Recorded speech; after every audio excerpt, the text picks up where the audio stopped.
Hi అండి. Welcome to Ramya kitchen. ఇవాటి మన వీడియోలో వచ్చేసి అందరికీ ఎంతో ఇష్టమైన సమోసా చూపించబోతున్నానండి. కానీ ఈ సమోసా నేను స్వీట్ కార్న్‌తో చూపించబోతున్నానండి. Sweet corn samosa. ఎప్పుడూ ఆనియన్స్‌తోనే, ఆలుతోనే కాకుండా ఇలా స్వీట్ కార్న్‌తో కూడా ట్రై చేయండి. చాలా బాగుంటుందండి. స్వీట్ కార్న్ కూడా హెల్త్‌కి చాలా మంచిదండి. టేస్ట్ కూడా చాలా బాగుంటుంది. స్వీట్ కార్న్ సమోసా అన్నది ఎలా తయారు చేయాలో ఇప్పుడు ఈ వీడియోలో మనం చూద్దాము. ఫస్ట్ ఒక బౌల్ తీసుకొని దాంట్లో ఒక కప్పు వరకు మైదా తీసుకోండి. ఒక కప్పు మైదా పిండికి ముప్పావు కప్పు వరకు గోధుమ పిండి తీసుకోండి. మీరు మొత్తం గోధుమ పిండి తీసుకున్నా కూడా బాగుంటాయి. కానీ టేస్ట్ కానీ స్ట్రక్చర్ కానీ రావాలంటే కంపల్సరీగా మైదా పిండి వాడాల్సిందేనండి. దీంట్లో పావు టీ స్పూన్ ఉప్పు, అలాగే వేడి చేసిన నూనె ఒక 1 టేబుల్ స్పూన్ వరకు వేసుకోండి. ఇలా పిండిలో నూనె వేడి చేసి కలపడం వలన మనకు సమోసా అనేది క్రిస్పీగా వస్తాయండి. పిండికి బాగా పట్టించిన తర్వాత కొద్ది కొద్దిగా వాటర్ పోసుకుంటూ చపాతీ పిండిలాగా కలిపేసుకోండి. పిండిని ఒక 15 నిమిషాల పాటు నానబెట్టేసుకోండి మూత పెట్టేసి. ఇప్పుడు ఒక వెడల్పాటి కడాయి తీసుకొని ఒక 1 టేబుల్ స్పూన్ వరకు ఆయిల్ వేసుకోండి. కొద్దిగానే పడుతుందండి మనకు ఆయిల్. దీంట్లోనే ఒక 1 టేబుల్ స్పూన్ వరకు జీలకర్ర, ఒకటి చిన్నగా కట్ చేసిన ఆనియన్ వేసుకోండి. వేసి ఒకసారి అలా కలిపేసుకోండి. ఆనియన్స్ ఏం ఫ్రై చేసుకొని అవసరం లేదండి. దీంట్లోనే ఒక కప్పు వరకు స్వీట్ కార్న్ వేసుకోండి. నేను ఉడికించి పెట్టేసుకున్నానండి. స్వీట్ కార్న్ అనేది కంపల్సరీగా ఉడికించుకోవాలి. మనం ఏ కప్పుతో అయితే పిండి తీసుకున్నామో అదే కప్పుతోటి ఒక కప్పు వరకు తీసుకుంటే సరిపోతుందండి. స్వీట్ కార్న్ అనేది కరెక్ట్ క్వాంటిటీ సరిపోతుంది మనకు. ఒక 2 పచ్చిమిర్చి చిన్నగా కట్ చేసుకొని దీంట్లో వేసుకోండి. ఒక పావు టీ స్పూన్ పసుపు కూడా వేసుకోండి దీంట్లోనే. ఒకసారి అంతా కలిపేసుకోండి, పచ్చిమిర్చి పసుపు కలిసేలా. ఈ ప్రాసెస్ అంతా కూడా మనం గ్యాస్ అనేది సిమ్లో పెట్టేసుకొని చేసుకోవాలండి, లేదంటే ఈజీగా మాడిపోతుంది మనకు. ఒక 4 రెమ్మలు కరివేపాకు రెమ్మలు కూడా వేసుకోండి. ఒక హాఫ్ టీ స్పూన్ వరకు కారం, హాఫ్ టీ స్పూన్ వరకు ఉప్పు వేసుకోండి. మనం ఆల్రెడీ పచ్చిమిర్చి వేసాం కాబట్టి కారం అనేది చూసి వేసుకోండి. ఉప్పు అనేది మీకు టేస్ట్ తగ్గట్టు చూసి వేసుకోండి. 1 టేబుల్ స్పూన్ వరకు ధనియాల పొడి కూడా వేసుకోండి. ఇప్పుడు ఒకసారి అంతా కలిపేసుకోండి. చివర్లో చిన్నగా తరిగిన కొత్తిమీర వేసుకోండి. కొత్తిమీర వేసేసి ఒక 30 సెకండ్ల పాటు కలిపేసుకొని గ్యాస్ అనేది ఆఫ్ చేసేయండి.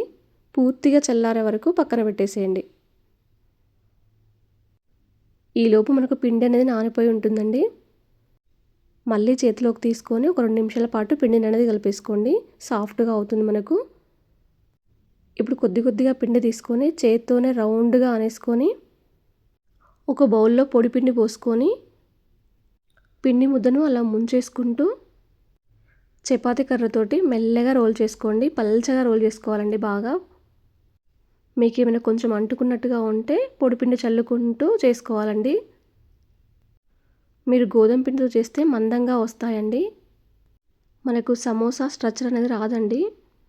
ఇలా పల్చగా చేసుకున్నాక మనం చేతి పైన వేసుకుంటే మన చేతి వేళ్ళు కనబడాలండి, అప్పుడే పల్చగా వచ్చినట్టు.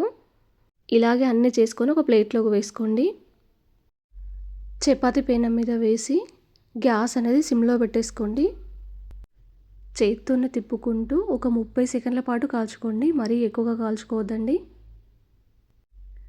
చూడండి, మీకు వీడియోలో కనిపిస్తుంది కదా, ఆ విధంగా కాల్చుకుంటే సరిపోతుందండి.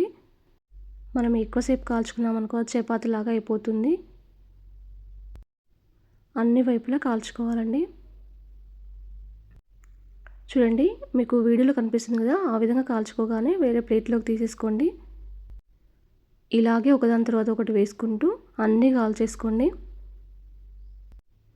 గ్యాస్ మాత్రం కంపల్సరీగా సిమ్లో పెట్టేసుకొని కాల్చేసుకోండి. నేను ఇలా అన్నీ కాల్చేసుకొని ఒక ప్లేట్లోకి తీసుకున్నానండి. వీటిని ఇప్పుడు మనం కట్ చేసుకుందామండి. చపాతీ చేసే బండ మీద పెట్టేసి అన్నీ కూడా సమానంగా పెట్టేసుకోండి. వీటిని స్క్వేర్ షేప్లో కట్ చేసుకుంటే సరిపోతుందండి. అన్ని వైపులా కూడా సమానంగా ఉండేలా చూసుకొని సమానంగా కట్ చేసుకోండి. మీకు కట్ చేయడం కష్టము అనుకుంటే స్కేల్తో కొలిచి కట్ చేసుకోవచ్చండి. అలా అయితే మీకు ఈజీగా అయిపోతుంది. ఇలా స్క్వేర్ షేప్లో కట్ చేసుకున్న తర్వాత మధ్యలోకి కట్ చేసుకోండి. చూడండి మనకు షీట్స్ అనేటివి రెడీ అయిపోయాయి. ఈ సమోసా షీట్స్ మీకు బయట సూపర్ మార్కెట్లో కూడా దొరుకుతాయండి. వీటిని ఫ్రిడ్జ్లో పెట్టేసుకుంటే మనకు ఒక 20 డేస్ వరకు నిల్వ ఉంటాయండి. ఆ కట్ చేయగా మిగిలిన స్లైసెస్ కూడా చిన్న చిన్నగా కట్ చేసుకొని పక్కన పెట్టేసుకోండి. వీటిని ఏం చేయాలో నేను తర్వాత చెప్తాను. ఒక బౌల్లో 3 టేబుల్ స్పూన్ల వరకు మైదా పిండి వేసుకొని కొద్దిగా వాటర్ పోసుకొని చిక్కగా కలిపేసి పక్కన పెట్టేసుకోండి. ఇప్పుడు ఒక్కొక్క షీట్ తీసుకుంటూ ఒక వేలు మధ్యలో పెట్టేసుకొని వాటిని మల్చేసేయండి. అంచులకు మనం కలుపుకున్న లిక్విడ్ ఉంది కదండి, దాన్ని పెట్టేసేయండి, అతుక్కుంటాయి. ఇప్పుడు మనకు త్రికోణాకారం వస్తుందండి. దాంట్లోనే మనం చేసుకున్న కార్న్ అంతా వేసేయండి.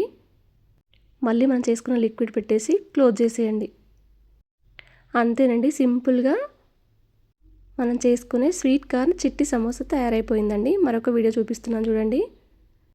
ఒక వేలు మధ్యలో పెట్టేసుకొని క్లోజ్ చేసుకోవాలండి. ఇలాగే అన్నీ చేసుకొని ఒక ప్లేట్లోకి తీసేసుకోండి. ఇప్పుడు డీప్ ఫ్రైకి సరిపడినంత ఆయిల్ పెట్టేసి ఆయిల్ హీట్ ఎక్కిన తర్వాత మీకు కడాయిలో ఎన్నైతే పడతాయో అన్నీ వేసుకోండి. ఒకదాని తర్వాత ఒకటి వేసుకోండి. గ్యాస్ కూడా మీడియం టు హై ఫ్లేమ్లో పెట్టేసుకొని కాల్చేసుకోండి. వేయగానే తిప్పేయకుండా 1 నిమిషం పాటు వేగిన తర్వాత తిప్పేసుకుంటూ 2 వైపులా కాల్చేసుకోండి. చూడండి, పైన లేయర్ అనేది మనకు క్రిస్పీగా ఎంతవరకు కాల్చుకుంటే మనకు సమోసా అన్నది క్రిస్పీగా చాలా బాగుంటుందండి. పూర్తిగా గోల్డ్ కలర్ రావాలండి మనకు. ఇలా వచ్చిన తర్వాత ఒక జాలి లాంటి కంటైనర్లోకి తీసేసుకోండి. ఏమైనా ఎక్స్ట్రా ఆయిల్ ఉన్నా కూడా పోతుంది మనకు. ఇలాగే అన్నీ కాల్చేసుకోండి. మనం సమోసా షీట్స్ చిన్న చిన్నగా కట్ చేసుకొని పక్కన పెట్టేసుకున్నాం కదండి, వాటిని కూడా ఈ డీప్ ఫ్రైలో ఒకసారి ఫ్రై చేసుకోండి. ఇవి కూడా స్నాక్గా చాలా బాగుంటాయండి. వీటిని కూడా 2 వైపులా కాల్చేసుకోండి, క్రిస్పీ అయ్యేంత వరకు కూడా కలుపుకుంటూ. గ్యాస్ మీడియం టు హై ఫ్లేమ్లో పెట్టేసుకొని కాల్చేసుకోండి. వీటిని తీసి ఒక బౌల్లోకి వేసుకోండి. ఇదే ఆయిల్లో ఒక 3 పచ్చిమిర్చి కూడా వేయించేసుకోండి. సమోసాలోకి పచ్చిమిర్చి చాలా బాగుంటుందండి. చూడండి, నాకు సమోసా అనేది ఇలాగొచ్చాయండి. మనం వేయించేసి పెట్టేసుకున్నాం కదా, వాటిపైన ఉప్పు కారం చల్లి చేతితోనే కలిపేసుకోండి. ఈ స్లైసెస్ క్రిస్పీగా చాలా బాగుంటాయండి. చూడండి, సమోసా అనేది పైన క్రిస్పీగా లోపల సాఫ్ట్గా, ఆ స్వీట్ కార్న్ కూడా చాలా టేస్టీగా ఉంటుందండి. మనకు నోట్లో వేసుకోగానే ఆ ఫ్లేవర్ అనేది తెలుస్తుంది మనకు. మీకు ఈ వీడియో నచ్చిందా? మీ ఫ్రెండ్స్కి రిలేషన్కి షేర్ చేయండి. ఒకవేళ మీరు ఈ వీడియో ట్రై చేసేదంటే ఎలా వచ్చిందో నాతో షేర్ చేసుకోవడం మాత్రం మర్చిపోవద్దండి.